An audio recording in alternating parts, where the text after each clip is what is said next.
Tere hommikust! Käes on 7. aprill ja see on 100 koduvälise ööbimise projekti teine koduväline ööbimine. Esimene oli ka väga imekaunis kohas, aga ilm oli hommikul nii halb, et ma seal ei viitsin filmima hakata. Aga selle ma teen teile kindlasti järgi. Ja see koht, kus me praegu oleme, on Oru lõkkekoht siin Põhja-Kõrvemaal. No, kevadine tee on natuke halb siia sõita, aga pole hullu midagi, see läheb järjest paremaks. Ja magamiseks oli meil erinevaid variante, 3 erinevat levelit. Sõber Käbi oli oma Aagissuvile topsiga jälle siin. Õhtulahi töötas, kõik oli ilus. Kuulsid, kuidas inimestel on hea ja soe. Mina oma katusetelgiga. Seal on täpselt nii soe, kui ise kütad ja kui hea magamiskott kaasas on.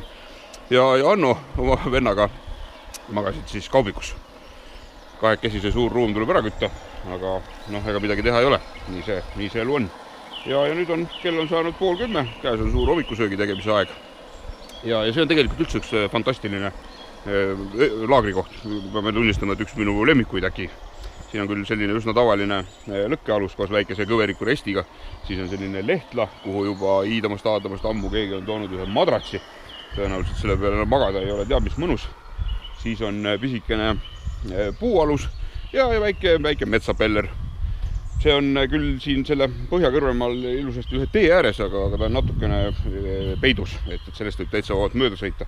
Ja selle möödasõitmisega on see lugu, et kui te sõidate mööda Piibemaanted ja 29. kilomeetri järgi keerite vasakule ja siis panete nii kaua õkva, kuni jõuate kas siia või siis jõuate Katkise sillani. Ja kui Katkise sillani jõuate, siis tagurdate lihtsalt 150 meetrit ja 200 meetrit ja oletegi täpselt õiges kohas. See siin on Põhja-Kõrvemaal ainukene Soodla jõge ületav sild ja selle silla sõitsid paar aastat tagasi sõjaväelased oma raske tehnikaga puruks ja nii ta siis siin katkisena seisis, kuni siis selle hetkeni, kui tulid tähtsad olnud kokku ja otsustasid selle silla ära parandada selle sama keelumärgiga. Nii et need, kes on ametlikult ühel pool silda, ei saa siia ja teised, kes on ametlikult siin pool nii-öelda Aegviidu pool silda, need ei saa ka teisele poole minna. Mine võtta kinni, kui mõistlik või ebamõistlik lahendus see on.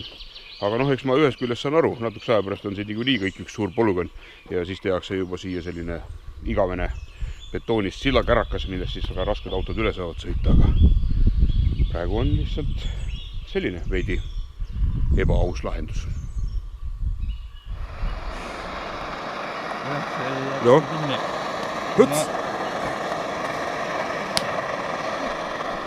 Teiseks on see ka väga looduskaunis koht. Siin on Soodla jõgi, mis voolab sinna sellesse Soodla veehoidlasse.